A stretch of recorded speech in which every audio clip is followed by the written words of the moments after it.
Vamos conversar um pouquinho com o Marcelo Shoa, professor de Direito Internacional Público da Universidade de Fortaleza, ele que é membro da Associação Brasileira de Juristas pela Democracia, a BJD. O Shoa já está aqui com a gente conectado. Olá, o Shoa, obrigada por aceitar nosso convite, tudo bom com você? Boa tarde, Thalita. É sempre uma honra participar do Bom para Todos. Marcelo, vamos começar falando sobre Lava Jato. A gente teve então essa decisão agora do Tribunal de Contas da União. Queria saber o que significa, assim, qual o impacto de uma decisão como essa, vinda do TCU, apesar de que parece, pelo que eu li, que tinha um parecer técnico que liberava, né, esse pagamento, dizia que não havia qualquer erro ali na atuação da força-tarefa, mas o tribunal resolveu sim condenar e chamou lá o Bruno Dantas, o ministro, né, chamou de imoral, de antieconômica essa atuação da força-tarefa com pagamento de passagens e estadias. Como que você viu, então, essa decisão da cúpula do TCU e qual o impacto dela?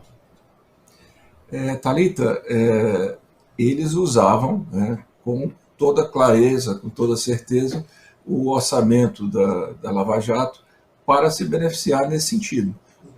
Aqueles áudios que foram revelados pela Vaza Jato, depois pela Operação Spoof, demonstra claramente que eles esgotavam as diárias possíveis, inclusive no exterior, se beneficiando pessoalmente do erário. Né? É claro que isso foi questionado no Tribunal de Contas, houve a decisão contrária com relação a isso aí. Na época, o Dallagnol tentou dizer que não era o responsável por esse pagamento, que a responsabilidade objetiva era do Procurador-Geral da República, Rodrigo Janot, mas na verdade é que, sendo um ou outro, os dois tiveram responsabilidades. A Lava Jato era um ministério público dentro do próprio Ministério Público. Eles não só utilizavam diárias em domicílios que viviam, mas como viajavam desnecessariamente, como também conseguiam remoções, como conseguiam promoções. Quer dizer, era uma série de benefícios que a lei prevê que possa acontecer de forma excepcional, que a Lava Jato normalizava de uma forma de mamata. Né? E agora está aí, a condenação endossada pelo Tribunal de Contas da União, sobre Dallagnol e Janot precisando devolver aos cofres públicos quanto? 2.800.000? Acho que não sei bem o valor, mas utilizado indevidamente, né? Quer dizer, mal gasto, é a falta de cuidado com o erário. Essas pessoas que se colocavam contrárias à corrupção, que eram muito valentes para colocar o dedo em riste e dizer que os outros que usavam de forma equivocada o dinheiro do erário. Está aí. A gente já vem dizendo isso faz um tempo, sabe, Thalita? Eu não achava que seria diferente. Um dia essa turma vai ter que prestar conta, sem dúvida alguma, de tudo isso, viu? Marcelo, a gente já sabe se essa decisão tem impacto na candidatura de Deltan Dallagnol? Deveria ter, Thalita, sem dúvida, porque a lei da ficha limpa, ela diz de forma taxativa que se torna inelegível aquelas pessoas que são magistrados ou membros do Ministério Público, que forem aposentados compulsoriamente por decisão sancionatória, ou que tenham perdido o cargo por sentença, ou que tenham pedido exoneração ou aposentadoria voluntária na pendência de processo administrativo disciplinar, que foi exatamente o caso do Dallagnol. O Dallagnol deixou o Ministério Público porque tinha ali uma série de pendências disciplinares naquela altura, não só do TCU, mas também do Conselho Nacional do Ministério Público. Ele saiu para tentar se livrar disso. Então, assim, se a gente for aplicar de fato o que está no rigor da lei, ele está inelegível, porque foi uma decisão do colegiado do TCU. Agora, se ele vai tentar judicialmente alguma ação para manter a candidatura, eu não posso lhe dizer. Isso mexe com a lei eleitoral, mas também com a lei comum, enfim. Mas o prazo também é curto, né?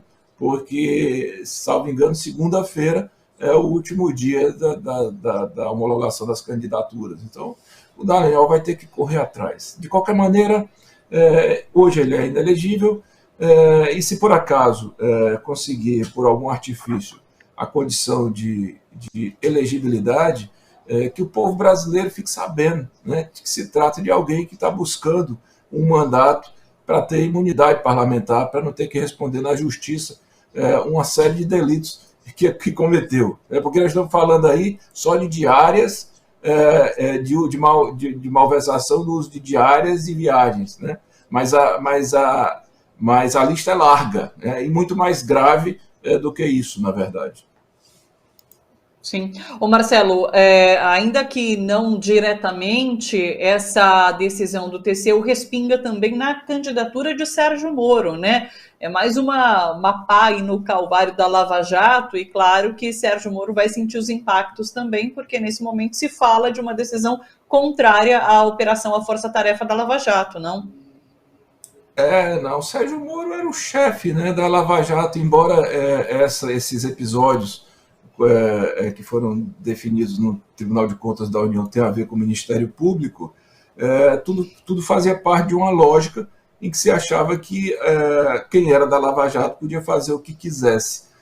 E o Sérgio Moro, ele já está escutando nas ruas, né, a resposta da população. A situação dele, na candidatura dele lá no Paraná, é uma situação indefinida. Ele não está em primeiro lugar, ele está com a maior rejeição, ele está escutando nas ruas a voz do povo dizendo que ele desgraçou o Brasil, e ele é um incoerente, né? Na verdade, é um sujeito que já entra na política pela porta dos fundos, muda de partido em 2 ou 3 meses, tenta fraudar um domicílio eleitoral, também vai ter que responder por isso em algum momento, né? Porque, de qualquer maneira, ele tentou dizer que tinha um domicílio num local que não tinha, então é outro que responde aí por via difusa, por via indireta, essa história do Dallagnol. E também pesa contra o Moro as questões da própria esposa, né, que agora estão sendo levantadas, que era sócia de um escritório que se beneficiava com a indústria de delações premiadas, né? Se for dado um dia o direito do Tacla Duran falar, né, que está querendo dizer que teve que pagar propina para ser beneficiado numa delação. Então, assim, tem muita coisa para acontecer no Brasil em relação à Lava Jato. Um vai demonstrando o outro, né? Ali era uma grande máscara escondida atrás de uma falsa moralidade de malandragem, né? Sem dúvida alguma. Não é por acaso que o ministro Gilmar Mendes disse que foi a operação histórica judiciária mais danosa da história brasileira. E eu acho que, se duvidar, do mundo. Ô Marcelo, uma dúvida que eu fiquei. Tem algum outro processo que procuradores e próprio Sérgio Moro respondem na justiça, além desse do Tribunal de Contas da União, que a gente tem o desfecho hoje?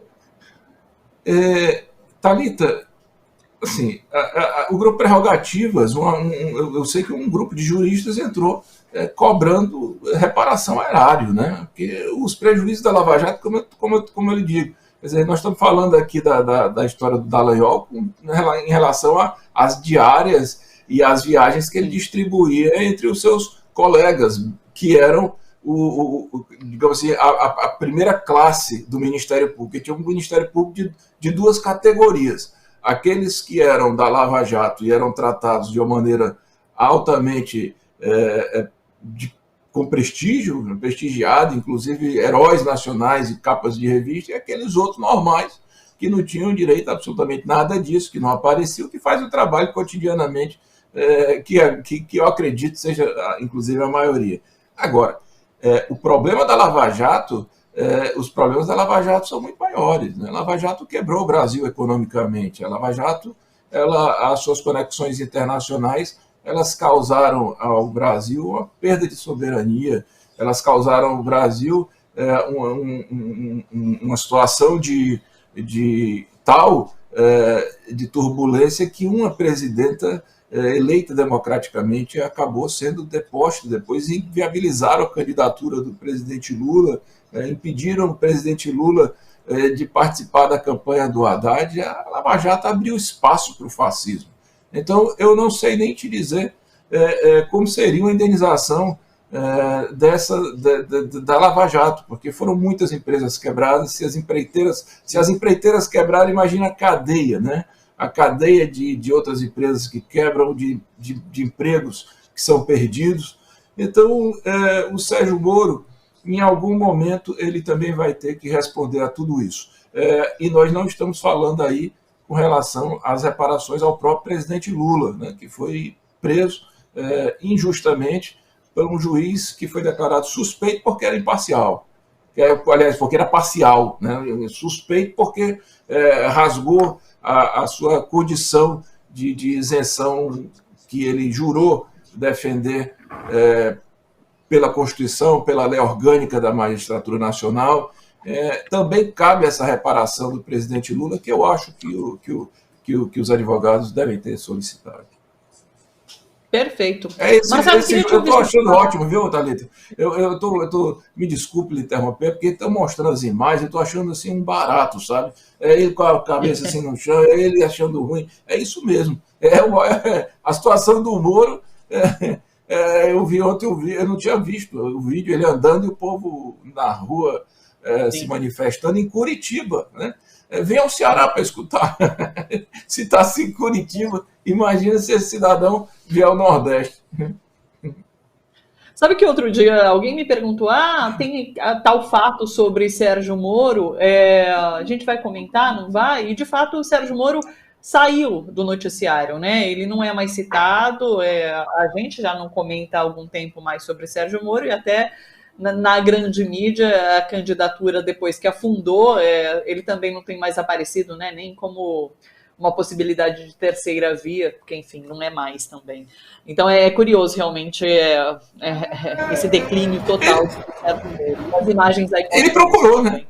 É o que ele merece, sim, né, Thalita? Veja só, era um candidato a grande herói que, na primeira oportunidade que teve, deixou a magistratura para entrar no governo no alto escalão, rompeu com o governo, né, depois de, claro, causar uma transformação política gigantesca no país, não só de troca de agenda política social, mas efetivamente de governo, de entregar o fascismo. Entrou no governo, brigou por questões fisiológicas, de indicações na estrutura da Polícia Federal, saiu, foi trabalhar na empresa que presta consultoria para as empreiteiras que ele quebrou, achou ruim, foi para a política, mudou de partido em 3 meses e tentou fraudar domicílio eleitoral. Um homem desse, o destino dele é o mesmo lixo da história, né? Toda notícia que nós escutarmos do Sérgio Moro, que eu detesto escutar alguma notícia sobre ele, mas pelo menos a gente já sabe que será negativa, porque ele procurou exatamente esse caminho. E o Lula tinha razão lá atrás quando disse que essas coisas seriam, com o tempo, demonstradas. Graças a Deus aconteceu antes do pior, porque, claro, que como todo dia consegue ser uma profundeza maior, então, quanto antes, melhor. Sim. Eu queria te ouvir também sobre um outro assunto, que é a Carta pela Democracia, né, que será lida agora na quinta-feira, ali na Direito da USP, né, na Faculdade de Direito. Olha, ontem eu tinha falado sobre a carta por aqui, e ela estava chegando às 800 mil adesões, já está com 817.983. Então, quase assim, 20 mil assinaturas de um dia para o outro. E é um momento bastante aguardado, né, Marcelo? Por conta da importância das adesões que aconteceram, por conta de ser um manifesto ali pela democracia. Lula assinou ontem, inclusive, né? Foi aconselhado depois pela campanha a assinar também. E eu tenho ouvido alguns analistas que trazem que esse 11 de agosto pode ser uma resposta ao que vem sendo o chamamento de Bolsonaro ao 7 de setembro, né? Então, como que você vê a Carta pela Democracia e essa iniciativa hoje? Olha, Thalita, eu acho que essa carta vai superar 1 milhão, né? Se não superou 1 milhão, é porque às vezes as pessoas não sabem acessar o site. Ela não pertence mais só ao Largo do São Francisco, muito menos à comunidade acadêmica. Ela replicou por todo o Brasil. O ato que o professor Celso Capilongo conduzirá lá em São Paulo será um grande evento. Eu sei disso porque estou participando das articulações, inclusive do grupo Prerrogativas, que tem sido gigante na defesa desse ato.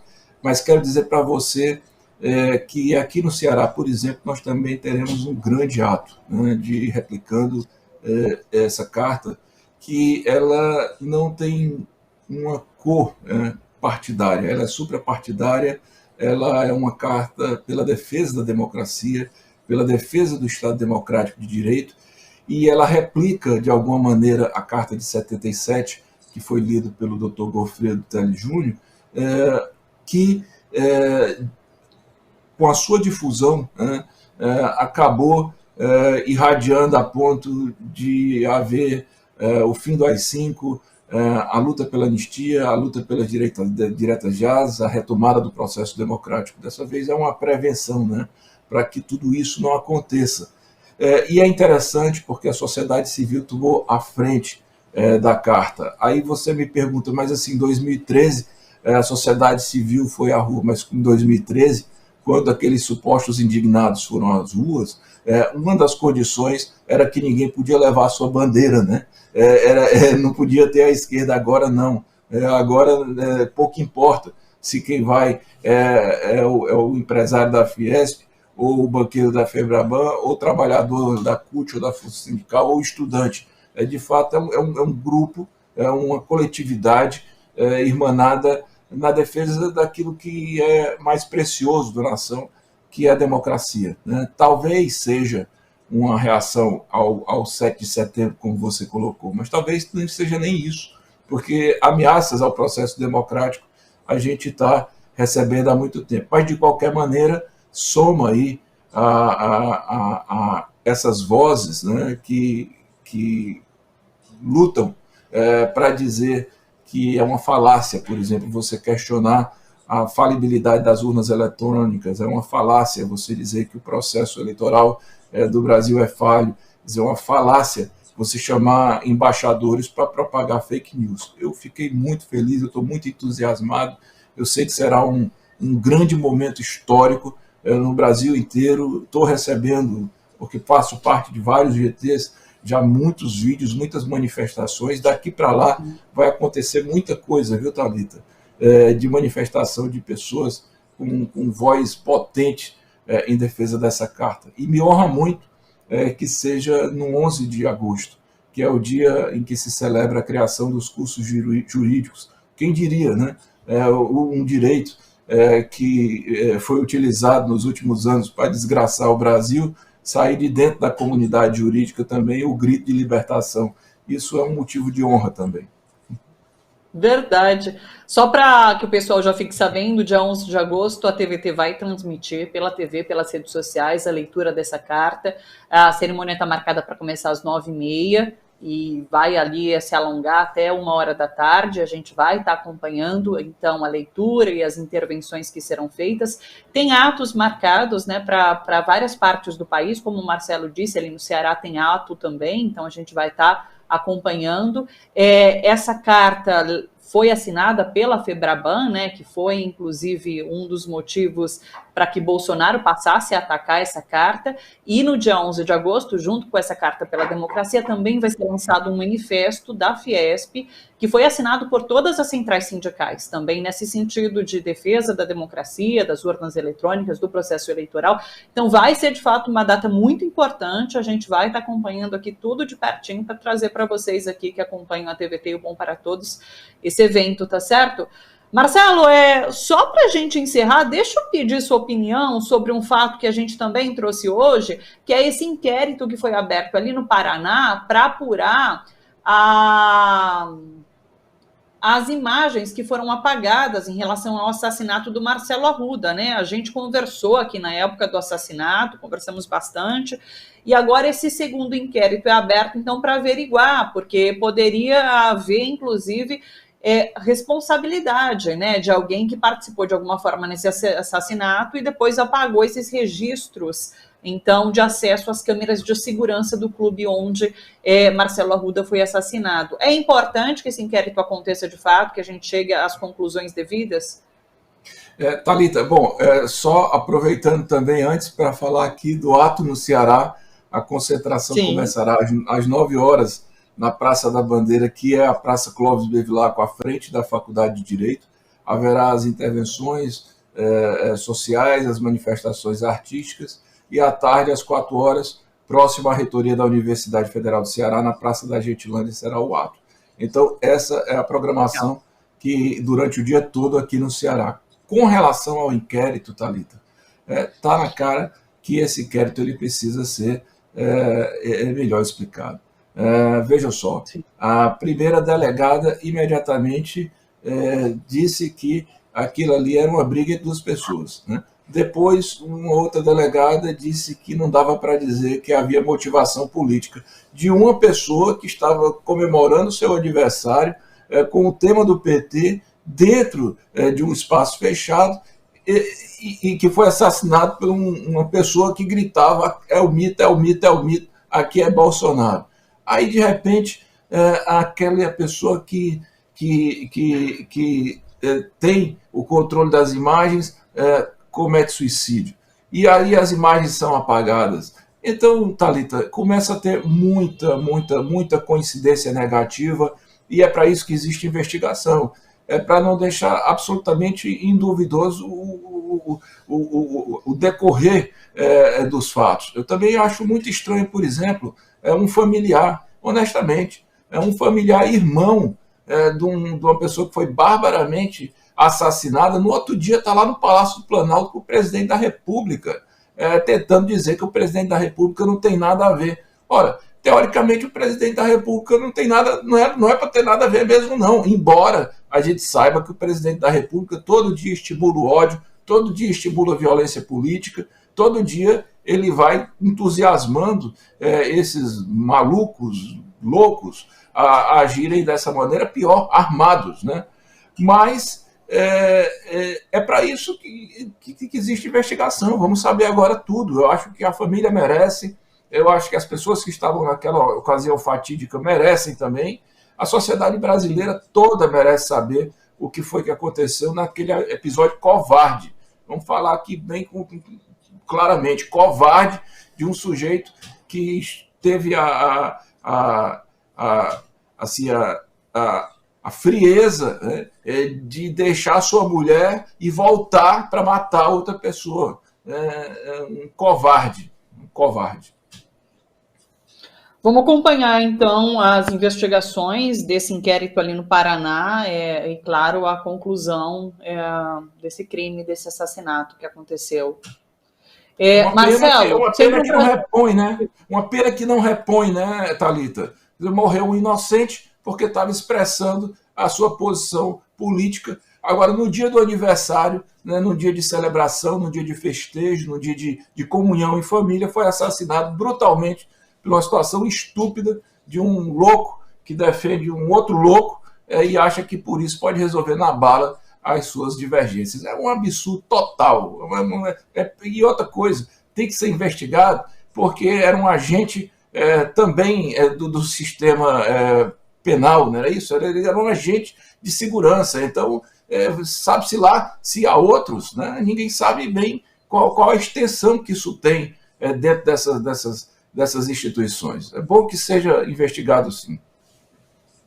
É um agente, de fato, e é curioso, né, como a gente tem visto casos como esse que se repetem, não por motivação política, mas são agentes de segurança que têm porte de arma e acabam atirando e matando outras pessoas, né, como foi o caso agora do lutador de jiu-jitsu também, que acabou assassinado por conta de uma briga, e o PM tirou a arma e e o matou. Então, essa questão do armamento, que tem sido flexibilizado, liberado por Bolsonaro, é algo que a gente precisa discutir, porque não está fazendo bem para a nossa sociedade, no geral, né?